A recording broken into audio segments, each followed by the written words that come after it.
बिस्मिल्लाहिर्रहमानिर्रहीम। अस्सलाम वालेकुम डियर स्टूडेंट, हम अपने लेक्चर नंबर 8 चैप्टर नंबर 3 और एक्सरसाइज 3.4 की तरफ मूव कर रहे हैं। जैसा कि लास्ट जो लेक्चर था, लेक्चर नंबर 7, उसमें आपको 4 क्वेश्चंस ऐसे तरीके से समझा दिए गए थे। क्वेश्चन नंबर 5 में दिया हुआ है कि सी की वैल्यू है 2, 4, 6, डी हमारे पास 4, 6, 8, 9, 12 दिया। कहता है जो इसका रिलेशन है, बाइनरी रिलेशन, वो ऑलरेडी दिया हुआ है। वो क्या दिया हुआ है? X y, x is domain, y is range, such that x belongs to c, यानी जो डोमेन है वो सी से बिलोंग करे, जबकि जो रेंज है ये देखें वो डी से बिलोंग करे। इसका मतलब हुआ ये वाला डोमेन है, ये वाला रेंज है। स्टूडेंट, सबसे पहला काम जो करना होता है आपने, सबसे पहला काम आपने दोनों के बीच में क्रॉस फाइंड करना है, ताकि हमारे पास इन दोनों का क्रॉस पेयर फॉर्म्स में आ जाए, सारे के सारे। अब आपको पता है क्रॉस में सी क्रॉस डी क्यों कर रहा हूं? जो मैं यहां लिखूंगा वो डोमेन होगा, जो यहां लिखूंगा वो रेंज होगा। क्योंकि इसने कहा था कि सी आपका डोमेन होना चाहिए, क्योंकि डोमेन एक्स है, और डी आपका रेंज होना चाहिए, तो डी हमारे पास वाई, हमने उसको बाद में लिखा। सी की वैल्यू हमारे पास स्टूडेंट 2, 4, 6। अब क्रॉस का साइन डालें, डी, डी हमारे पास है 4, 6, 8, 9, 12। सबसे पहले आप इनका क्रॉस फाइंड करें। स्टूडेंट, जब इनका क्रॉस करेंगे 2 को 4 के साथ करेंगे, इसी तरह 2 को 6 के साथ करेंगे, 2 को 8 के साथ, 2 को 9 के साथ, और 2 को 12 के साथ करेंगे। बिल्कुल 4 को 4 के साथ करेंगे, 4 को 6 के साथ करेंगे, 4 को 8 के साथ, 4 को 9 के साथ, और 4 को 12 के साथ करेंगे। यूं हमारे पास ये 4 का आ गया। अब 6 की बारी आई, 6 को 4 से करेंगे, 6 को 6 से करेंगे, 6 को 8 से करेंगे, 6 को 9 से करेंगे, और आखिर में 6 को 12 से करेंगे। ये आ गया हमारे पास। स्टूडेंट, अब इसने कहा था कि ये रिलेशन आपने जो है ये लाजमी लेकर आना है। रिलेशन क्या है?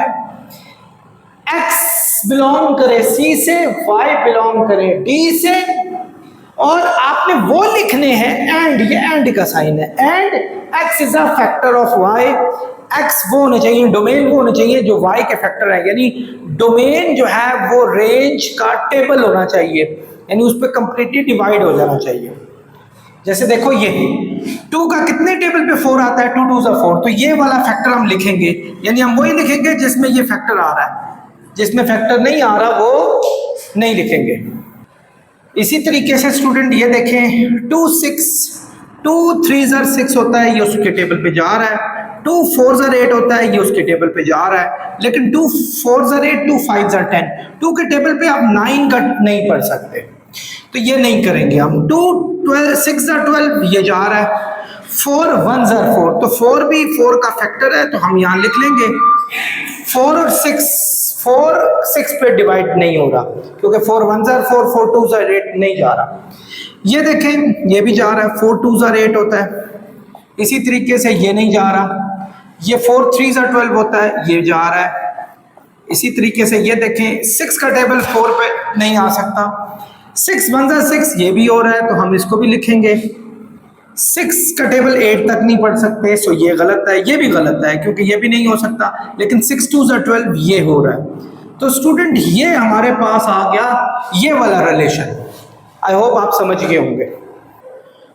डियर स्टूडेंट्स, नेक्स्ट क्वेश्चन दिया है कि सेकंड पार्ट इसका कि डोमेन और रेंज फाइंड करें। स्टूडेंट, कॉमा से पहले जो एक्स है, जिसका नाम ये रखा है एक्स, ये डोमेन है, और आप इसको डोमेन के सेट को आप यूं लिख दें, ये देखें डोमेन 2, ये नहीं लिख सकते क्योंकि रिपीट हो जाएगा। आप सेट में किसी चीज को रिपीट नहीं कर सकते। 4 हो गया हमारे पास, ये भी 4 है, ये भी 4, 6 और 6 वन टाइम लिखने। ये आपके पास स्टूडेंट आ गई है इसकी डोमेन। रेंज के लिए स्टूडेंट क्या करेंगे? रेंज के लिए आप देखें ये 4 6, इसी तरीके से ये 4, ये 12 आ गया, ये 8 आ गया, ये 12 आ गया, तो ये हमारे पास इसकी रेंज आ जाएगी। स्टूडेंट नेक्स्ट है आर इनवर्स, ये हमने फाइंड करना है। आर इनवर्स कहते हैं कि जो आपका आर था ना, इसको उल्टा कर दें, यानी डोमेन को आप रेंज में ले जाएं और रेंज को आप डोमेन में ले जाएं, यानी आर इनवर्स का सेट हो जाएगा। आप ये देखें 4 2 6 2 4 2, आई एम सो सॉरी, ये शायद रिपीट कर दिया था मैंने, यहाँ 2 4 दोबारा लिख दिया था। एनीवे 12 2, ये देखें 4 4, यानी रेंज को आप डोमेन में ले जाएं, ये रेंज है, इसको डोमेन बना लें, 8 और 4 आ जाएगा। 12 4 6 6 और फाइनल है 12 6। ये स्टूडेंट हमारे पास आर इनवर्स का सेट आ गया। इनके बीच में आप बेशक कॉमा डाल दें एंड आई होप आप समझ गए होंगे। स्टूडेंट इसका पार्ट 3 था 4 इनफैक्ट के represent R in arrow diagram. Arrow diagram में आपने इसको पेश करना है स्टूडेंट, एरो डायग्राम में इस आर को पेश करना है। यानी सबसे पहला काम हम ये करेंगे, मैं यहां कर रहा हूं कि आप एक ये वाला सेट डोमेन का लिखेंगे और ये सेट जो है वो रेंज का लिखेंगे।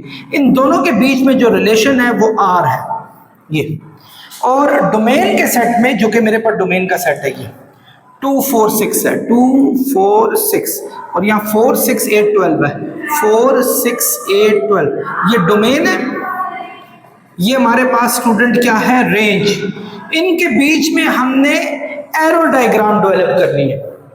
ये देखें 2 का 4 के साथ है, आप 2 का 4 के साथ यूं जोड़ें, फिर 2 का 6 के साथ है, 2 का 6 के साथ यूं जोड़ें, 2 का 12 के साथ है, 2 का 12 के साथ यूं जोड़ें, 4 का 4 के साथ है, 4 का 4 के साथ यूं जोड़ें, 4 का 8 के साथ है, 4 का 8 के साथ ये जोड़ें, 4 का 12 के साथ है, ये आप इस तरह इसको जोड़ेंगे। 6 का 6 के साथ है, ये हो गया स्टूडेंट, और 6 का 12 के साथ है स्टूडेंट, ये हो गया। ये हमारे पास स्टूडेंट इन दोनों के रिलेशंस की एरो डायग्राम है जो हमने ड्रॉ कर ली। आई होप आप इस बात को भी समझ गए होंगे। स्टूडेंट ये यहाँ 2 8 शायद मिस था, 2 और 8 की भी आपका जुड़ेगा। ये एरो डायग्राम आपकी डेवलप होगी। आई होप आप समझ के होंगे। डियर स्टूडेंट्स, आप देखें क्वेश्चन दिया हुआ है कि R 2 0 4 2 6 4 8 6 और 10 8 दिया है। फर्स्ट पार्ट कह रहा है राइट R इन set builder form. Set builder form, जिसको वैसे उर्दू में तरकीब सेट साज भी कहते हैं, मैं आपको एक बड़े अच्छे तरीके से समझाने की कोशिश करूंगा। आपने डोमेन का नाम x रखना है और रेंज का नाम आपने y रखना है और यूं पेश करना है। देखिए r है ना, लिखेंगे r is equal to x y, यानी डोमेन और रेंज। सच दैट का उर्दू में कहते हैं जबकि। ठीक है, हम ये भी कह सकते हैं कि ये आ गया। अब आपने स्टूडेंट देखना है x जो कि डोमेन है, y जो कि रेंज है, इनका आपस में क्या रिलेशनशिप है। क्या ये उसका टेबल पे कोई आ रहा है? नहीं, क्योंकि चलो 0 2 तो फैक्टर बन रहे हैं, ये भी फैक्टर बन रहे हैं, लेकिन 4 और 6 फैक्टर नहीं बन रहे। इसका मतलब है ऐसी कोई बात नहीं है। और कोई चीज आपको नजर आ रही हो जो इनमें बड़ी एक ही जैसी दी हो सब में, तो मुझे ये नजर आ रहा है कि इन दोनों को अगर हम प्लस करें तो 2 आता है, यानी अगर 2 में से 0 माइनस करें 2 आएगा, 4 में से 2 माइनस करें 0 आएगा। इसी तरह यहां माइनस करें, 8 में से 6 करें, 10 में से 8 करें, सब में से माइनस करें 0 आएगा। तो हमें एक चीज नजर आ रही है कि अगर इन दोनों को माइनस करें, यानी डोमेन में से रेंज माइनस करें तो 2 आता है। तो स्टूडेंट यही हमारा इसकी सेट बिल्डर फॉर्म है। डियर स्टूडेंट, अब इसका सेकंड पार्ट दिया हुआ है, कहता है find domain and range of R. ये जो आर दिया है इसके डोमेन और रेंज निकालें। डोमेन आर के क्या है, ये देखें 2 4 6 8 10, 2 4 6 8 10। जबकि रेंज क्या है, ये देखें 02468, 02468 ये आ गया स्टूडेंट आपके पास। थर्ड पार्ट में स्टूडेंट क्या पूछा गया था, राइट आर इनवर्स। हमने पहले आर इनवर्स फाइंड आउट करना है। आर इनवर्स कैसे फाइंड आउट करेंगे, जो हमारे पास आर दिया हुआ था ये, इसका इनवर्स, इनवर्स कहते हैं उल्टा कर देना। यानी आप देखें जो इसके डोमेन है वो रेंज में आ जाएंगे। जैसे 2 0 है, ये बन जाएगा 0 2। इसी तरीके से 4 2 जो है वो 2 4 बन जाएगा। इसी मेथड से 6 4 जो है वो 4 6 बन जाएगा। 8 6 जो है वो 6 8 बन जाएगा। और इसी तरह 8 10 बन जाएगा। यानी इसको कहते हैं आर इनवर्स। अच्छा, अब आपने इसको भी सेट बिल्डर फॉर्म में लाना है। ठीक है, सेट बिल्डर फॉर्म में क्या करेंगे, इसी आर इनवर्स को हम सेट बिल्डर फॉर्म में लाएंगे। एक्स वाई, ठीक है, ये तो हो गया सच दैट, जबकि अब अगर हम जीरो, मतलब देखें इधर हमने दोनों को माइनस किया तो 2 आया था, लेकिन इन दोनों को माइनस करें तो -2 आता है। या यूं करें कि अगर रेंज में से डोमेन माइनस करें, यानी 2 में से 0 माइनस करें 2 आता है। यानी देखिए 4 में से 2 माइनस करें 2, 6 में से 4 माइनस करें 2, यानी y में से अगर x माइनस करें तो 2 आता है। ये हमारी इसकी सेट बिल्डर फॉर्म बनती है। थ्रू आउट सब में आप देख सकते हैं। तो ये हमारा इसका थर्ड पार्ट हो गया। आते हैं स्टूडेंट फोर्थ पार्ट में, कहता है represent are and are inverse by arrow diagram. सबसे पहले तो हम इसको मिटा देते हैं ताकि आपके लिए, नहीं मैं चाहूंगा कि ये रहे, बेहतर रहेगा। सबसे पहले हम आर पे आते हैं। आर फाइंड करना है, ये इन दोनों का आर। किन दोनों का आर? आर हमारे पास ये वाला है 2 0। अच्छा, इनकी डोमेन रेंज क्या थी? 2 4 6 8। ये डोमेन का सेट लिख लें आप और ये रेंज का सेट लिख लें आप जी। डोमेन क्या थी? 2 4 6 8 10, 2 4 6 8 10। और ये रेंज है 0 2 4 6 8, 0 2 4 6 8। अब आप देखें क्या दिया हुआ है, 2 को 0 के साथ मिलाना है। ये 2 को 0 के साथ, 4 को 2 के साथ, ये ले जी 4 को 2 के साथ, 6 को 4 के साथ, 6 को 4 के साथ, 8 को 6 के साथ, ये ले जी 8 को 6 के साथ, 10 को 8 के साथ। ये बिल्कुल स्ट्रेट डायग्राम हमारे पास बन गई है। ये कौन सा पार्ट था जी? फोर्थ पार्ट था हमारे पास। अब आते हैं फिफ्थ पार्ट पर। अब इस दफा हमारे पास इस फिफ्थ पार्ट में, ये फिफ्थ पार्ट था student, are inverse, I am sorry fifth part नहीं था, ये फोर्थ पार्ट का ए पार्ट था, ये उसका बी पार्ट है। बल्कि उसने इस दफा कहा है कि आपने आर इनवर्स को भी एरो डायग्राम से सॉल्व करना है। इस दफा आपकी आर इनवर्स में जो डोमेन है वो रेंज हो जाएगी, जो रेंज है डोमेन, यानी आपका जो आर इनवर्स का जो डोमेन है वो उसका रेंज होगा। यानी आर इनवर्स का मतलब है उल्टा। तो रेंज इसकी क्या थी? 0 2 4 6 8, और यहां लिख लेंगे रेंज, और आई एम सॉरी डोमेन। अब ये डोमेन हो जाएगी ये वाली, और ये हो जाएगी स्टूडेंट क्या? रेंज। और रेंज 2 4 6 8 10, 2 4 6 8 10। अब आप देखें इसमें क्या आंसर्स आए हैं। 0 को 2 के साथ करना है, ये 0 को 2 के साथ, 2 को 4 के साथ, ये देखें 4 को 6 के साथ, ये देखें इसी तरीके 6 8 और 8 10, 6 8 और 8 10। यूं हमारे पास आर इनवर्स को भी हमने एरो फॉर्म में लिख दिया। डियर स्टूडेंट्स, A 0 1 3 दिया हुआ है, B 1 2 3 5 7 दिया हुआ है। कह रहा है कि R is equal to x y such that x belongs to A, y belongs to B। यानी x हमारा A से बिलोंग करता है, यानी डोमेन जो है वो A वाली होनी चाहिए, यानी ये डोमेन है, और y बिलोंग्स टू B यानी रेंज हमारी B होनी चाहिए।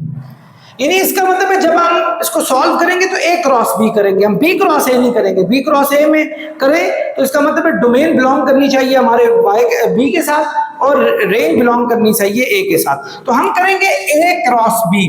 A क्रॉस B करेंगे तो ये डोमेन बन जाएगा, ये रेंज बन जाएगा। पहले वाला डोमेन होता है, दूसरे वाला रेंज। 0 1 3 है हमारे पास, क्रॉस डालें, B हमारे पास है 1 2 3 5 और 7। अब इसका क्रॉस करें, 0 को 1 के साथ करें, इसी तरह हम 0 को 2, 0 को 3, 0 को 5, 0 को 7, ये हमने लिख दिया। 1 2 1 1 1 1 2 1 3 1 5 1 7 3 1 3 2 3 1 3 2 3 3 3 5 3 7। ये स्टूडेंट हमने ए क्रॉस बी कर लिया। लेकिन अब आते हैं हम अपनी कंडीशन की तरफ। कंडीशन उसने ये बताई थी x y such that x belongs to A, y belongs to B, and this is a sign of and y is equal to होना चाहिए 2x plus 1, y is equal to होना चाहिए 2x प्लस 1, वो वाले ढूंढने। Student देखें 2x, इनमें देखें x कौन सा है, x ये है, तो 2 1 ज़ा 2 और 1 ऐड करें तो 3 आ जाएगा। क्या इसका ये 3 बन रहा है? नहीं बन रहा, तो हम इसको नहीं लिखेंगे।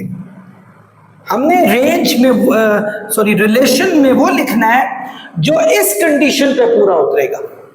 आइए जरा अगला देखते हैं। अगला क्या हमारे पास, अब इस दफा y is equal to 2x की वैल्यू ये डालें।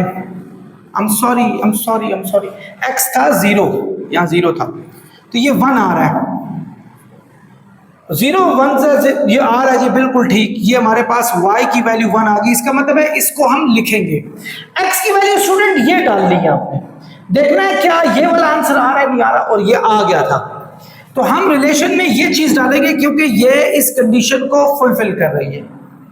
अब y is equal to 2x ये डालें आप, 0 प्लस 1, 2 को अगर 0 से मल्टीप्लाई करें तो 0 आएगा, 0 में 1 ऐड करें 1 आएगा।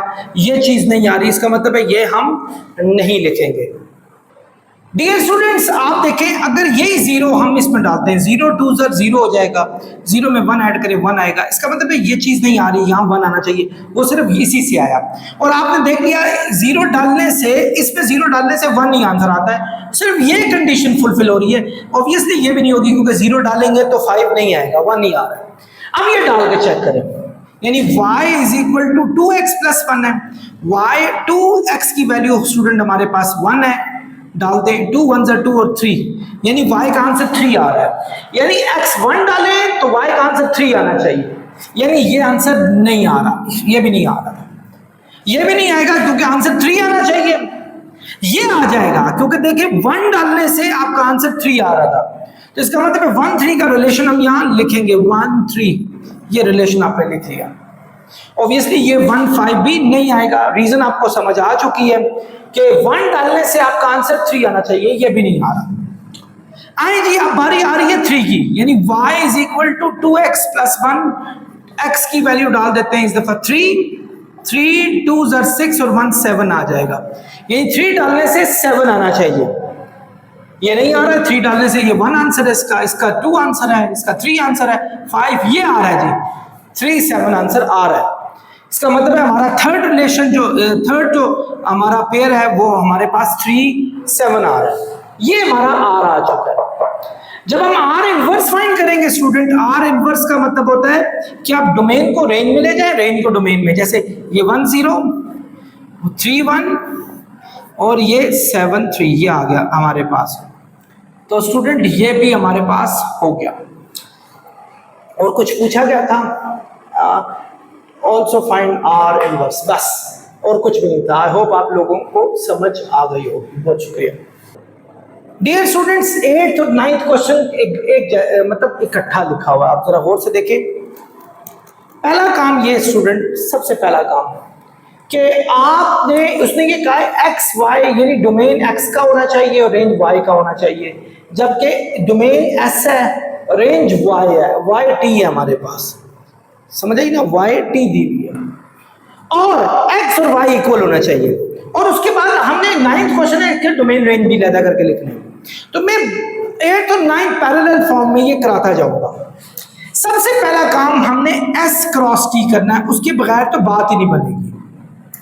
अच्छा एस दिया हुआ है 1 2 4 8 और क्रॉस टी, टी दिया 3 की पावर 0। 3 की पावर 0 का मीनिंग होता है 1, किसी की पावर भी 0 मीनिंग 1 होता है। 3 की पावर 1 का होता है 3, 3 की पावर 2 का मीनिंग होता है 9। ये मैंने लिख दिया। सबसे पहले आपने क्रॉस करना है एस क्रॉस टी।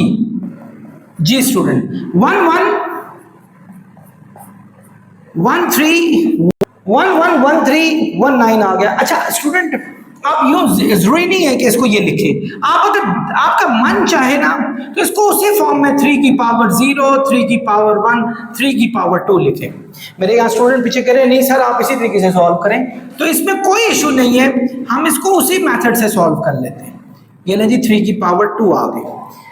अब 2 3 2 को 3 की पावर 0 से 2 3 की पावर 2 आ गई। 4 के साथ करें 4 3 की पावर 0 4 3 और 4 3 की पावर 2 आ गई, ये आ गई। और इसी तरह 8 के साथ करें 8 3 की पावर 0 8 3 की पावर 1 और 8 3 की पावर 2। तो स्टूडेंट हमारा इनका क्रॉस ही आ गया। अब हम चलते हैं, हमें रिलेशन क्या दिया हुआ है और उस रिलेशन को हमने सॉल्व उसी तरीके से करना है। रिलेशन दिया है कि x और y इक्वल होना चाहिए, ये डोमेन रेंज इक्वल हो वो लिखना है। यानी रिलेशन 1 जो है जिसमें डोमेन और रेंज इक्वल हो, ये इक्वल नहीं है, ये इक्वल नहीं है, इनफैक्ट ये इक्वल है। 3 की पावर 0 का मीनिंग 1 होता है, तो हम इसको लिख सकते हैं 1 3 की पावर 0 पहला आ गया। ये इक्वल नहीं है, ये 9 है, ये 1 है। 1 और 2 इक्वल नहीं होते। 3 की पावर 2 9 इक्वल नहीं है। इनफैक्ट ये भी इक्वल नहीं है, ये भी इक्वल नहीं है। 9 4 के इक्वल नहीं है, 1 8 के इक्वल नहीं है, ये भी इक्वल नहीं है। तो स्टूडेंट सिर्फ यही है जिसमें डोमेन और रेंज इक्वल आ रही है, क्योंकि इसका मीनिंग भी 1 इसका मीनिंग भी 1 है। और आप इसको डोमेन आप लिख सकते हैं। डोमेन क्या है स्टूडेंट आपका 1 और रेंज है हमारे पास 3 की पावर 0। ये आ गया। आई होप आप समझ गए होंगे। डियर स्टूडेंट्स इसका पार्ट 2 दिया हुआ है, कोई x y such that x belongs to S and y belongs to T, यानी वही चीज दी है, सिर्फ y आपका x से छोटा होना चाहिए, यानी रेंज डोमेन से छोटी होनी चाहिए। यानी R2 हमने इनमें से वो ढूंढना है इनमें से जिसमें रेंज डोमेन से छोटी हो। ये देखें इसकी रेंज क्या 1 है, ये 1 के इक्वल है, ये छोटी नहीं है। ये भी 3 1 से बड़ी है, ये भी 9 1 से बड़ी है, ये 1 आ रहा है, ये इससे छोटी है। तो 2 3 की पावर 0 पहला आ गया जो ये इससे छोटा है। ये भी इससे बड़ी है, ये भी इससे बड़ी है, ये आपकी दूसरा आ गया 4 3 की पावर 0। 4 3 पावर 0 का मीनिंग 1 होता है, तो इसलिए वो उससे छोटा है। ये भी आ गया 4 3 3 छोटा होगा, यानी रेंज हमारी डोमेन से छोटी जा रही है। ये भी बड़ा आ गया, ये छोटा आ गया जी 8 3 की पावर 0, क्योंकि 3 की पावर 0 का मतलब 1 होता है। और इसी तरीके से 8 3 1 आ गया हमारे पास। उसके अलावा वो वैसे ही हमारे पास बड़ी हो जाएगी। स्टूडेंट इसका एक 9th क्वेश्चन है कि डोमेन रेंज लिखें, तो मैं डोमेन लिख रहा हूं स्टूडेंट। डोमेन का सेट आ रहा है ये 2 4 एक ही दफा लिखते होते हैं, 8 ये नहीं है कि आप 2 दफा 8 2 दफा 4 लिखें। रेंज में आप देखें एक 3 की पावर 0 एक 3, ये दो हमारे पास 3 की पावर 1 भी लिख सकते हैं, ठीक है। तो ये हमारे पास आ गया। स्टूडेंट इसका पार्ट 3 था x y such that x belongs to S y belongs to t, वही बातें जो पीछे दी हैं। लेकिन उससे ये कहा है कि x और y को अगर ऐड करें, यानी डोमेन और रेंज को ऐड करें, तो इवन नंबर आना चाहिए। इवन नंबर इवन होता है जो 2 पे डिवाइड होने वाले होते हैं, जैसे 0 2 4 6 8, यानी जिसके लास्ट में 0 2 4 6 8 आए वो इवन होते हैं, वो जिनके ना आए वो सारे ऑड होते हैं, जैसे 1 3 5 7 9, जिनके आखिर में आए वो ऑड होते हैं। आए जी अब रिलेशन नंबर 3 की तरफ चलते हैं। एक बात याद रखें स्टूडेंट, अगर मैं ऑड नंबर में ऑड नंबर ऐड करूं तो इवन आता है, इवन नंबर में इवन नंबर ऐड करूं तब भी इवन आता है। लेकिन ऑड में इवन या फिर इवन में ऑड करूं तो वो ऑड ही आता है, वो कभी भी इवन नहीं आता, ये याद रखें। ये देखें ये 1 है, वन ऑड है, ये भी ऑड है, वन वन, तो ये इवन देगा हमें आंसर। तो हमें चाहिए भी वो होना चाहिए जिसमें x प्लस वाई इवन के इक्वल आ जाए। तो ये बिल्कुल ठीक है, यानी हम इसको लिख सकते हैं कि ये हमारी कंडीशन पे पूरा उतर रहा है। ये भी ऑड है, ये भी ऑड है, 3 और 1 4 होते हैं, तो ये 4 जो होता है वो इवन है, वो हमारा आ गया। 3 का स्क्वायर हमारे पास स्टूडेंट 9 हो गया, 9 में 1 ऐड करें 10, यानी दोनों ऑड हैं, तो ऑड ऑड में ऐड करें तो ऑड इवन ही आता है, तो ये हमारे पास आ गया। स्टूडेंट ये ऑड है क्योंकि 3 की पावर 0 1 होता है, ये इवन है, ऑड में इवन ऐड करें तो हमारे पास ऑड ही आएगा, तो ये ऑड आ गया, ये हमारी कंडीशन पूरी नहीं होती। ये भी ऑड आ रहा है क्योंकि ऑड है इवन है, ये भी ऑड है ये इवन है, ये ऑड है ये इवन है, ये ऑड है ये इवन है, ये ऑड है ये इवन है, सारे ऑड आएंगे क्योंकि ऑड में जब इवन ऐड करेंगे तो ऑड ही आएगा आंसर। 3 की पावर 0 1 होता है, 1 में 8 ऐड करें 9, वही ऑड और इवन, ये ऑड ये इवन, ऑड इवन इवन ही ऑड ही होगा। तो इनमें से सिर्फ वही है, ये तीनों ऐसे हैं जिनमें ऑड ऑड ऐड करके इवन आ रहा है, ये हमारा रिलेशन 3 आ रहा है। सो डोमेन का सेट स्टूडेंट हो गया 1, बस एक ही है 1, और रेंज का सेट हो गया हमारे पास 3 नॉट 3 1, ये 1 था, और ये 3 2, ये हमारे पास रेंज आ गई। आई होप आप समझ गए होंगे। My dear students, next condition दी हुई है कि वही चीजें बाकी, तो सिर्फ आखिरी बात कि x और y को ऐड मल्टीप्लाई करें तो ऑड है, x और y को मल्टीप्लाई करें ऑड है। स्टूडेंट एक बात याद रखें कि ऑड जब ऑड से मल्टीप्लाई होता है, ऑड जब ऑड से मल्टीप्लाई होता है तो वो आपको ऑड ही देता है बस, और किसी सूरत में नंबर मल्टीप्लाई में ऑड नहीं आता। बेशक इवन को इवन से मल्टीप्लाई करें इवन ही आएगा, इवन को ऑड से करें इवन ही आएगा, ऑड को इवन से करें इवन ही आएगा। यानी जब इवन नंबर किसी से भी मल्टीप्लाई होता है, मल्टीप्लाई की बात कर रहा हूं, तो वो आपको इवन नंबर ही देगा। लेकिन ये तब तक ऐसा होगा जब तक दोनों ऑड ना हो जाए। अगर दोनों ऑड हो जाए फिर मल्टीप्लाई होकर वो आपको ऑड ही देगा। तो हमने इस तरह वो ढूंढना है कि एक्स वाई को मल्टीप्लाई करके ऑड वाला नंबर आना चाहिए। तो स्टूडेंट ये दोनों ऑड है, इनको मल्टीप्लाई करें तो ऑड ही आना, जैसे ये देखो ऑड, यानी इसका मतलब हुआ कि 1 1 जा 1 ऑड ही आ रहा है, 1 ऑड होता है, 3 1 जा 3 ऑड है, 9 1 जा 9 ऑड है। लेकिन आप जाएं, ये इवन है ना, पहली एंट्री इवन की हुई है, ये भी इवन है, ये भी even even even even even even even सारे इवन है। इवन किसी से भी मल्टीप्लाई हो जाए, ख्वाह वो इवन से हो जाए या वो ऑड से हो जाए, वो आपको इवन नंबर ही देगा। सो स्टूडेंट ये सारे नंबर आप लिख लें, 2 3 0 2 3 2 3 2 4 3 0 4 3 4 3 2 8 3 0 8 3 1 8 3 2। ये स्टूडेंट हमारा आ गया, और आई होप आप लोग इसको खुश उसलूबी से समझ के होंगे। मूव करता हूं, इसकी डोमेन और रेंज भी आपने फाइंड करनी है। डोमेन कौन सा होगा, 2 4 8, और रेंज होगी 3 0 3 और 3 2। बाकी यही रिपीट हो रहे हैं, आप चेक कर सकते हैं, 3 0 3 3 2 3 3 0 3 2। सो स्टूडेंट ये हमारा चौथा पार्ट इसका सॉल्व हो गया। ये स्टूडेंट इवन नंबर थे, मैं जरा क्वेश्चन को थोड़ा समझने में कासिर रहा। ये ऑड था जबकि मैं इवन बना रहा था, ये ऑड ही था, सॉरी मैं इवन बना रहा था। देखें ये इवन बनाएंगे, ये एक्चुअली गलत है, ये एक्चुअली आपने ऑड ढूंढने थे, ऑड आपने ऑड नंबर ढूंढना था स्टूडेंट, मैं थोड़ा सा गलती पे था, ऑड नंबर ढूंढना था। आपको मैंने क्या कहा कि इवन जब भी मल्टीप्लाई होता है इवन देता है। ये देखें यहां इवन है, यहां इवन है, even even even even even even, ये सॉरी ये वाले ऐसे नंबर हैं जो आपको ऑड देंगे। यानी इसका मतलब हुआ रिलेशन 4 जो है 1 3 0 1 3 1 और 1 3 2, ये इन सब में ये भी ऑड है, ये भी ऑड है, तो मल्टीप्लाई होकर आपको ऑड ही देगा, कोई भी इवन शामिल नहीं है। सो आई एम रियली सॉरी, मैं एक्चुअली ला रहा था इवन, लेकिन मैंने नहीं देखा ही नहीं ये ऑड लिखा हुआ ऊपर। सो अब आपका डोमेन क्या हो रहा है, डोमेन है 1 जबकि रेंज है हमारे पास 30, 31 और 32। आई होप स्टूडेंट आप समझ गए होंगे। डियर स्टूडेंट्स, नेक्स्ट और लास्ट पार्ट की तरफ मूव करते हैं। लास्ट पार्ट है बच्चों, ये हाँ लास्ट पार्ट की तरफ मूव करते हैं। इस दफा उसने कहा है कि y is greater than 2x, यानी जो मगरमच्छ का मुंह है वो बड़ी चीज को खा रहा है और बड़ी चीज y है उसको खा रहा है, यानी रेंज 2x से बड़ी होनी चाहिए। रेंज 2x से बड़ी होनी चाहिए। 2x का क्या मतलब होता है? 2x का मतलब है कि x यानी डोमेन को आपने 2 से मल्टीप्लाई करना है और जो आंसर आएगा वो रेंज से छोटा होना चाहिए। वो रेंज से छोटा होती, रेंज बड़ी होनी चाहिए।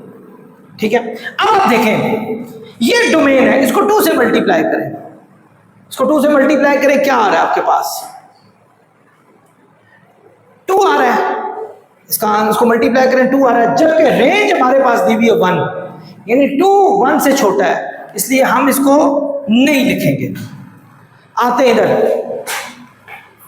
डोमेन को किससे मल्टीप्लाई करना है? 2 से।